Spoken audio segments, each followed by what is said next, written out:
Welcome to Socialcast. Thank you for joining. This feels weird. So, probably a lot of people that are going to be watching this is probably your fans anyway. But if you don't know Nile, then he's an Olympic gymnast and it also does YouTube. So just tell people what you do exactly. Yeah, I'm a professional athlete, Olympian, businessman, content creator. I've got a few things in my arsenal, mate. Like a bit of a the main thing is athlete, really. Still. Yeah. But yeah, man, loving it. You're usually on the other side of the camera. I know. We've worked together for a number of years now, so it should be fun. It's all a learning curve for me right now. So, but I'm enjoying it. It's a good thing doing this because it just gets a lot of stuff off your chest. That's what I found. Oh, mate, the long form content's my favourite. You know, podcasting. We started it about a year ago now, mate. It's just the way it makes you feel when we have great, valuable, insightful conversations with people. It's just amazing. 100%. So I'm just going to kick it straight off. Like, what made you want to do YouTube in terms of like vlogging? And I kind of know a little bit, but just for the audience to kind of understand where it came from. Yeah, so I always had a passion for video creation. This isn't. People sometimes look at the success and they think it's overnight. You know, you could stumble across my YouTube channel today and see the numbers or this has been in the making for tens of years. I remember making my first YouTube video when I was, I think, 11 years old. So I'm 24 now. And there was something about, at the time, back then it was about just showcasing my gymnastics. But there was something about me having a camera, filming myself do a skill or multiple skills, then putting them together into a video for people to see. And adding the music. Remember, I'm 10 years old, do you know what I mean? Yeah, of course. It doesn't, I'm sure your story was similar with creation. I just had a passion for creating that. I didn't know that at the time, but that's what I did, and that's what I wanted to do without anyone telling me how to do it. I figured out how to edit on my laptop on Windows Movie Maker, I think it was. I had a rubbish camera, but I was like, yeah, I'm going to do this. It's quite funny how you utilise it for the thing that you was doing, because that's the exact same thing that I did. So I was dancing by using my camera to basically film myself dancing. So you've obviously done the same thing, and it just progresses from there, doesn't it? Yeah, definitely. And then I studied YouTube. I watched a lot of YouTubers. This is me fast forward into 16, 17, 18 years old. And then I fully committed at 19. I'm gonna document this journey to the Olympics. So I watched vloggers. I saw what they were doing. I was inspired by a guy called Christian Guzman, who's in the fitness industry. A lot of people may know him. I used to watch his summer shredding series and into the whole fitness thing, what he was eating, and now he's making a video. So I was like, you know what? I'm going to tell a story on my road to the Olympics in Rio. I was terrible. I had a GoPro at the time. I used that primarily, and I was trying to do day in the life videos. So I would wake up similar to what Christian Guzman was doing. I'd show what I'd have for my breakfast. I'd go to the gym. I'd tell everyone what I was doing in the gym. I'd tell everyone what I was eating for lunch, then dinner, and it was like that. It was like the day in the life of a professional gymnast. But I honestly think, because that's what kind of kicked off your channel, didn't it? Yeah, somewhat. I mean, from 0 to 10,000 subscribers, which is actually, which is a lot. It's brilliant. That was primarily what it was about, and then it was just me trying to help document the story and help gymnasts become better gymnasts. And do you think that's why you gained an audience? Because it was something that people could relate to, especially gymnasts? Documenting a journey, basically. Yeah, that's what creation is essentially. It's just telling stories, like with storytellers. You're absolutely brilliant, mate. Like some of the way you can tell a story in a short form and a long form video, like with what you've developed, is fantastic. But that's essentially what I was doing. And at the time, I was developing the skills and understanding about an audience and about how to create and what's engaging and what's not. 100%. But the question of how it kicked off, right? So I had the viral hit, which we talked about before, which was the Ultimate Gymnastics Challenge, which we can dive into a bit more as to why that probably went viral. Then after that, at that period, I just snapped my ankle ligaments and I had surgery. At this point, I was already an Olympian and won the bronze in Rio. what I think happened, to a small extent, I think that the attention that was coming to me anyway from the viral hits, of course, was going to amass an audience. But I think the videos I was creating at the time was still the documenting style, just telling stories of my life and what I'm doing.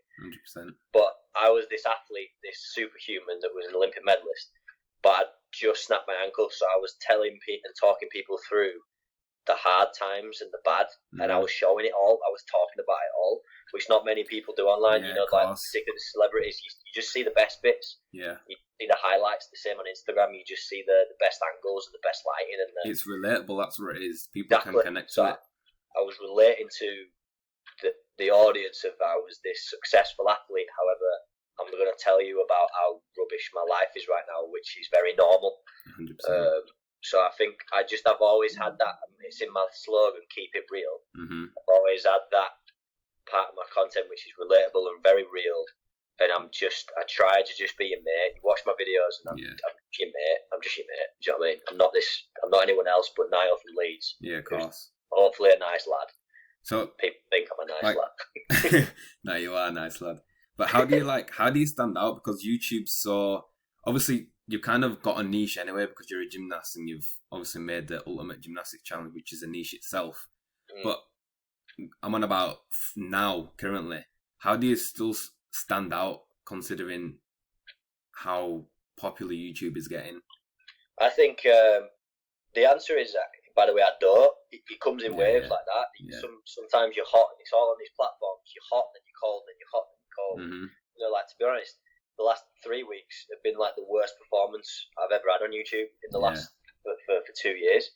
But that's all right. You know, I mean, it does come in waves. The answer to the question is the best creators, they navigate their way through platforms and they're continually trying to innovate the content so that it's not just the same. Like if the content is the same all the time, what once might be enjoyable for someone, they're not going to keep coming back because it's exactly the same. They know what they're going to get. Yeah, that's so true. What I've tried to do throughout the journey on YouTube is continue to innovate my content, continue to try and test different ideas out. You know, of course. We've done all sorts, like testing how long videos are, testing what the contents of the videos are, testing the stories that I'm telling, testing the challenges that I'm doing, and then I think one big thing that's continually helps growth is collaborating, mate. You know, like 100%. it showed. We did a vid with Eddie Hall in February, and that's been the most viewed video that I've had on the channel for nearly 2 years. Do you know what I mean? Like, it's got 4 million views in a month. So all of those things I talked about, I will continue to do that and try and do that the best I can. But the most important thing is the process of creating. That's why we do it. 100%. And like, I wanted to ask, like, when you grow as a creator, especially when you're getting a lot of following, do you feel any sort of pressure to deliver?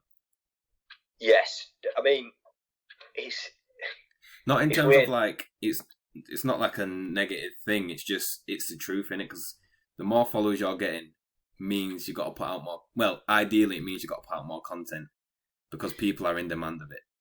So there's a lot of things to this. I know you know my story with mental health side of things, but it massively, when I was not in a good headspace, it was like the weight of the world was on my shoulders because of the pressure I put upon myself because I had this huge audience. The pressure of the amount of eyeballs on me, but the pressure of continuing to try and make content when I feel like shit. Do you know what I mean? And that's kind of when you're in the stress point in it, because 100%. You're trying to be brilliant, but you feel a different way inside. But I felt the pressure of continually having to upload because I've got an audience that are wanting to watch my videos. Exactly. And then you, when I fell into that trap, was like I felt like the numbers and the views were gonna fulfill me, make me happy. Which is obviously it's not real, you know. Of course, when it becomes a business, it's a different thing, you know. Yeah. Obviously, all those views amassed into money. So I want to get 4 million views because it pays the bills as well. You know what I mean? When that dynamic's thrown in the mix, things change. But what I've learned is through all of that, you know, and you'll be the same. I'm still want to make a video this week because I love making a video. course. Not because I need to get 2 million views, which pays the bills, which amasses to a certain amount of money, and it gives me that gratification that I want to fill my self-esteem. I just want to make a video this week because I enjoy doing it, and I really want to make people smile. I just want to provide value, inspiration, laughter. Mm-hmm. And if I tick that box every week, then I'm a happy man. Hopefully, yeah, great. I mean, it's great if it grows. If I get 10 million subscribers one day, that's one of my goals. If I'm earning £1 million, that's one of my goals. Mm-hmm. But it's not. Those things are now don't have to be attached to my happiness. 100%, because it's two different things. Exactly. And I just wanted to bring back the mental health bit. Like, how did you? I know you're still kind of going through it, I guess, but how are you managing it? I wouldn't say managed it because it's a process, but how are you coping with it? Yeah, well, we're in lockdown now. We're doing this. Yeah. Mate, this has been. I'm sure everyone's felt similar feelings to what I'm about to explain, but it's been a huge knockback. Yeah. From my mental well-being, because of the uncertainty, because of the routine change, because of the focus is changing. You know, there's no Olympics now on the horizon, so I think part of the feelings of anxiety is worry. So it's like, well, what do I do now? Yeah. What's going to happen? That is all. And I'm sure some people watching this, like myself, will wake up and have those days where I just feel like I want to curl up in a ball and hide and not do anything productive and just stay away from the world, like, because it feels like it's going to end. Do you know what I mean? That heaviness in your head. I'm still going through that, and that's a continual journey that I'm sure those that battle with depression as well. I feel like, mate, it's going to be a lifelong journey. It is for me. It's a tough one. It's a difficult one because it's like, also when you're in that mindset, you kind of don't want to create anything. Like I know how it feels. No, mate, that's it. Making a video would be the worst thing. Exactly. I've got to be on camera and it's like performing and acting in it. It's not. It is yourself. Yeah. But I don't want to show that I'm feeling really heavy and depressed. People today. can tell, yeah. Bloody hell, like, there's no way I want to film a video today. So, again, it is just navigating, trying to cope with that. But one of the biggest strengths is that I found for me now is that I'm a witness to it. I understand that it's okay and that other people are feeling the same way. Yeah. Whereas before, I'd get myself into that place and I'd get myself in that trap, and I wouldn't want to talk to anyone about it, and I wouldn't want to show weakness as well. So I would continue to film, and that would put more stress on me, and then I'd feel even more anxious, so my behaviour would be erratic. I'd probably drink more alcohol, or I'd eat more food, or I'd just try and find ways of escaping that feeling. But now I feel I'm in much a stronger position because I'm having a bad day, right? But I know what it is, I can recognise it, and then I can maybe sit back and think, mate, where did this maybe come from today? 100%. And I could think, oh, maybe it was that, or maybe it was that. But then also, it's all right to have this day, and it's all right to not film today, and it's all right to not. It's kind of like accepting that it's kind of like become a normal thing. That's what Tyson Fury talks about in his book, because that's what his book's mainly about. It's about, if you're living with depression or whatever, it's more about accepting it rather than trying to defeat it. Feel it, yeah, just feel it, man. Just feel it, and also know that you're not alone. One of the biggest feelings in it is loneliness. Yeah. Like, this is only happening to me, and I'm weird because I feel this way. 100%. As soon as you know, like, maybe these words that I've just been saying, someone might be watching this thinking, he's speaking my language now. Holy shit! Like, if Nile feels like that, he's just described exactly how I'm feeling. Yeah. And there's something about that. You instantly feel better knowing that you're not alone. 100%, mate. So that forever on, mate. I'm glad you asked it. I know that you're a massive advocate for mental health. Like, that's part of my journey now. I want to keep talking about it so that one person watching this Socialcast, it impacts that. They might go away from this video and feel happier and start making little changes that might save their life. 100%, mate. And I honestly believe, like, being so transparent with your life, like you are, it's such a benefit for just the whole world in general, and especially with sports, because people will soon realise, like, it can happen to anyone. Like, someone like you, to see you as invincible, it's Nile Wilson, it can never be depressed. Look, everything he's got, but you got to think of it. It's not what you've got at all. Like, materialistic things does not make you happy, as you said. It's about what how you feel inside. Yeah, I mean, the feelings the feelings are the same for everyone. That's another thing I've learned on my journey. I sometimes thought like it must be worse for me because this has happened to me and I've had neck surgery and broke my neck. And I've like, no girlfriend anymore. This and that and that. But yeah, they're the same feelings and everyone experiences them, and it's just how we cope with them. And you're absolutely right with the materials not making you happy. And I guess it's easy to say, and everyone's perception of it. Well, it's alright for you to say because you are rich or you are successful, and I'm not. But I think the more we talk about it, sometimes people having empathy for high-profile people as well. 100%. They've it the toughest. Once you're in the public eye, once you make a mistake, you're gonna know that you've made a mistake because those trolls and haters, they jump on Twitter. 100%. And all of a sudden, you don't know how much people's words affect someone. 100%. But it's a rattle to go down there. But you're absolutely right. The happiness comes from within, inner peace, your relationships with people, and who's in your circle, 100%. And the love that you've got from that. And then I guess what you do on a day-to-day basis that fills you with light and happiness, definitely. Yeah, 100%. I agree with that. Like, happiness is free at the end of the day. That's what people need to realise. Happiness is free, but it's sometimes what I think as well is it's sometimes it's a choice. I was about to say that, yeah. Sometimes I would have shouted at someone when I was depressed. Someone told me that happiness is a choice. I said, "You don't know what I'm feeling right now." You know what I mean? But it's also I sometimes think it's not really real. It's actually the seek and the journey to finding it. Actually is it? It is the I watched this clip from that guy called Steve. The Stephen guy on Instagram who does the quotes and the videos. Yeah. You'll know what I mean. I share a lot of his stuff, but he's talking about chaos, and actually, the common perception of chaos is that when we're in chaos, we seek for stability. When actually, he says the chaos is the stability.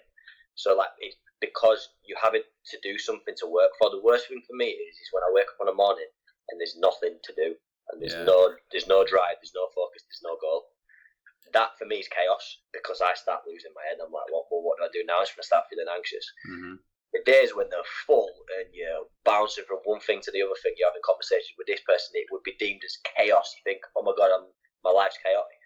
But actually, that's giving your life purpose, and 100%. That really resonated with me. Do you know what I mean? It's like, and I think with happiness, as long as you're trying to find it and you're on the journey, that's what actually the happiness is. Yeah. There's no such thing. There's no rainbow. There's no pot in the rainbow. It is the day to day, and I think it is the journey and the process. And I think, like, from traveling, the reason why I made that little short film that I did with the poem was, I honestly believe now from traveling, it's perspective. Yeah. And everything is to do with how you see life. Like, people over there literally have nothing, but they're happy. Yeah. And that's just like the epitome of life. It's all how you see things. 100%. Perspective, gratitude. Even for this time, mate, it's this lockdown's tough, and you're not being able to see your girlfriend, and I'm not being able to train for the Olympics, and you're bogged down with the day to day, and you're feeling low, and you're feeling. But mate, there's people dying every day, bro. Exactly, yeah. There's people dying, like there's family members dying. They've not been able to have proper funerals, and the people that are working day in day out in the NHS, like I'm sat at home in a great house with my family, feeling really heavy and anxious. Like that perspective is massive. And Gary Vee talked about all the time, but it's just perspective, gratitude. When you get into that headspace, 100%. where you look at life through a certain lens, it's a powerful place to be in, I think. And I think it's funny because when you hear it, you don't kind of like take it in, but then when you experience it, it's different. Yeah, I mean, there's always that. Having near-death experiences and things like that make you look at life differently. I just think, why wait till it gets to that point? Yeah. You can decide to look at life through a different lens today, right now, and be grateful right now for what you have got and what you have achieved and the joys that life brings. Just looking. It's like the right hand side, left hand side. You can choose to look at all the bad and complain and or you might choose a different path, which is, do you know what, life's pretty good today. Like, it's fucking good. Yeah. I'm buzzing. I can have a great day. What can I do? I've got endless opportunity. I can do this. I can make. And to be honest, I always find the little things in life make me the happiest. When I've got a little task to do or a little game, like I'm a competitor as well. I'm an athlete. I was doing kick-ups with a golf club with a ping pong ball the other day for an hour. And that honestly, it sounds ridiculous, but that hour was just bliss because I was focusing on trying to. I think for me, it's learning something or like feeling like I'm growing. But a little game, mate, I'm competing with myself, trying to get better. I was having a crap day up until that point. And I just thought I just play kick-ups with a golf club and a ping pong ball for 1 hour, and that can change everything. You know what I mean? But that's it, though. That's it. And I love the fact that you said that because that is literally it. Yeah. It's the littlest things that make you happy in life, and it's a true saying. I know it's cringy as fuck, but it's true. But I bet when you ask all the audience listening, when you say what's the happiest, think about the happiest moment in your life. I was about to ask you that question as well. The happiest times, I can think about obviously the pride and the achievements are great. Olympic medals, like the feeling it's not matchable. But really, I bet the first things that pop into the mind was memories with people. Yeah. When they were laughing, or when it was great, mate. There's so many with the family. We've experienced so many things. I bet things like the Commonwealth Games. You probably the first thing that popped to your head wouldn't be when I stuck my dismount and won the medal. It'd be when we were on the beach as the family the day after having a laugh, or the memory of the party, or I went to a beach with lads. We were just sat on the beach watching the sunset, having a beer. Like that right now is pure. Fills me with pure happiness. Yeah. And that's just such a small, simple. There's no money involved. There's no riches. There's no achievements, medals, views, anything. It's just being with who you love and laughing. That's it. 100%. I love that. Guys, it's got deep and good, man. I like it. I love that. Right, let's lighten it up a little bit. I wanted you to talk. I know what sacrifices you've made, right, to become how successful you are, because I've been through it with you, especially with the vlogging side of things and Body Bible, filming and that sort of stuff. Because I know we was getting up, sacrificing sleep. We was getting up at 4 a.m, doing some mad stuff. I just want you to tell the audience what sacrifices you've made in order to get to the point that you're at, because people kind of don't really understand it, but I just want you to explain quite deeply what's gone into it, because I've seen it myself, but it's better coming from you.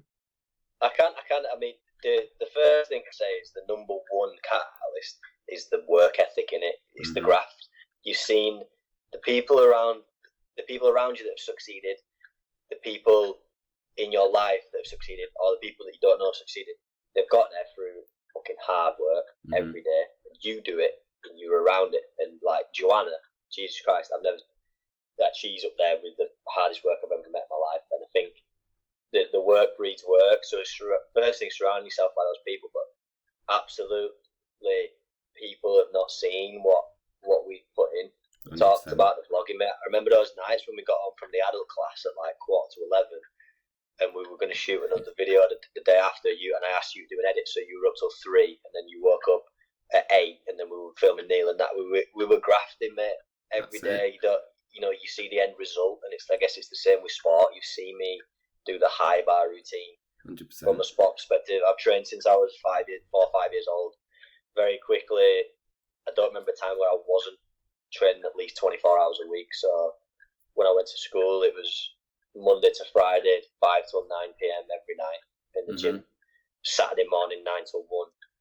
So 24 hours a week from the age of 11, mate. And it's a lot. Missed out on everything. I wouldn't say I missed out on childhood, but it was different. It was 100%. Different. I couldn't go to any parties. I wasn't going to. The best thing about it, Donald, is you don't know any different. So that's why you were so focused on what you was doing. I wanted to be. I loved the gyms. I loved gymnastics, so I wanted to do that. Exactly. But a lot of people see that, and from the age of 15, I left school, and then that was me full time, training 30 to 35 hours a week, 2 sessions most days, and that was my life up until now. Really, it's slightly different now. and then made the injuries like. I could sit here for 20 minutes talking about all the injuries I've been through. I've had 4 surgeries. One of the most recent one was on my spine. All of those times being injured and having to rehab and the dark days and do the little exercises because I wanted to get back and perform and be the best. Those were a lot of times, but yeah, mate, all of it wrapped up. You got to put in work and you got to sacrifice. 100%. A lot of things. I think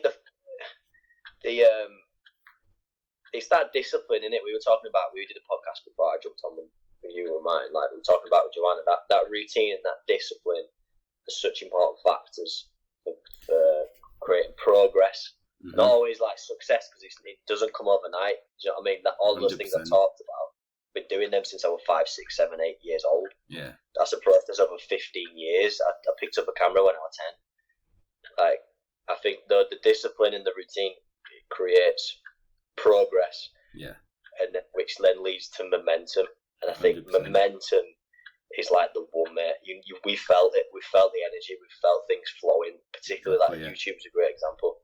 We're uploading vlogs twice a week, and they're great videos. We feel the momentum and the buzz of creating it, and I'm on form, and the people on camera, and the ideas that are flowing, and the creativity, I just wanted to say that success we're getting.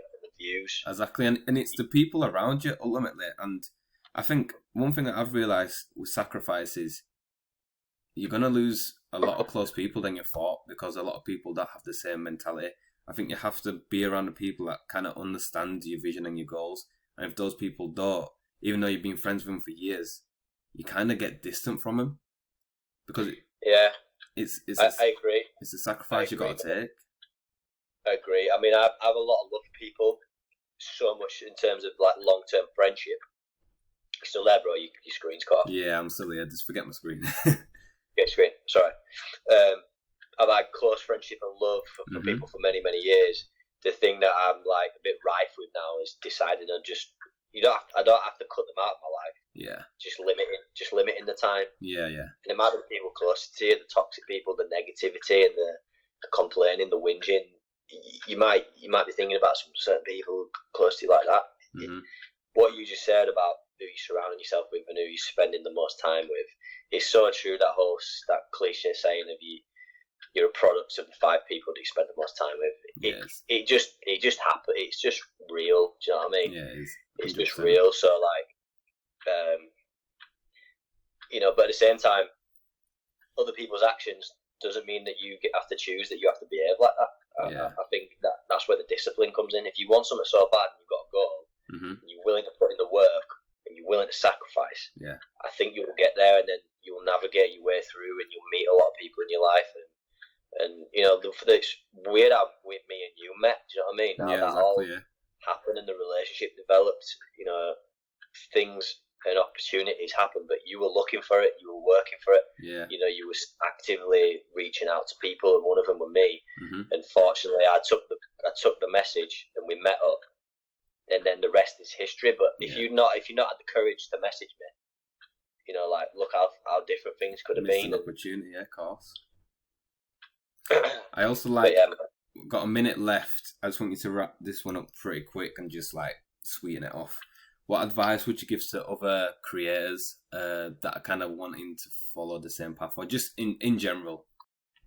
I think there's lots of things we talked about working.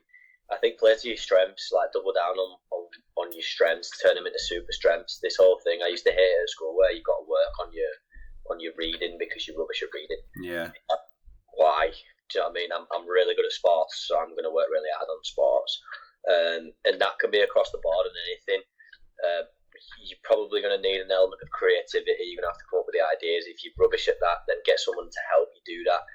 This is all playing at your strengths. Some of you might be rubbish on camera, but you're great at speaking, do podcasts. There's so much to dive into, but yeah, definitely play to your strengths. 100%. Be creative and be different, man. I've like modelled everything. I always say my brand's changing the game. I've tried to turn left when everyone turns right and stand out and do things differently. So I think to amass an audience, to stand out, to get attention, you're going to need an element of that, of your own little thing. And yeah, just focus on the process, enjoy making the videos, enjoy taking pictures. If that's what you enjoy to do, and do it for the love and the process and the journey instead of the riches and the views. Love that. Awesome, bro. Thank you so much. Thanks for having me on. No problem. Thank you for your time, man. Appreciate it a lot. Lots of love, Tom. Take it easy. See you soon. Keep it real. See you later. Yeah. See you later.